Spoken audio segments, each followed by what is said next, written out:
దేవుడు నీ జీవితంలో చేసిన కార్యాలను ఎన్నటికీ నువ్వు మర్చిపోవద్దు.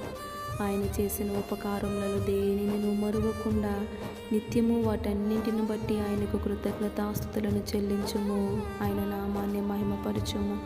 ఆయన చేసిన కార్యాలే నువ్వు బలహీనపడిన సమయంలో అవి నీకు ఎంతో బలాన్ని, ధైర్యాన్ని కలుగ చేస్తాయి. ఎదుటివారి జీవితాలలో విశ్వాసాన్ని నింపుతాయి కనుక వాటిని నువ్వెన్నడూ మర్చిపోకుండా నిత్యము జ్ఞాపకము చేసుకుంటూ ఆయనకు కృతజ్ఞతాస్తుతులు చెల్లించుము. వాటిని గురించి నీ పిల్లలకు వివరించుము. అప్పుడు వారును దేవుని యందు భయభక్తులు కలిగి జీవించుదురు. వారి జీవితాల్లో అనేకమైన దేవుని కార్యాలను చూచుదురు కనుక ఆయన కార్యాలను బట్టి నిత్యము దేవునికి కృతజ్ఞతాస్తుతులు చెల్లిస్తూ ఆయన నామాన్ని మహిమపరచుము. ఆయన ఘనమైన నామాన్ని ఘనపరచుము.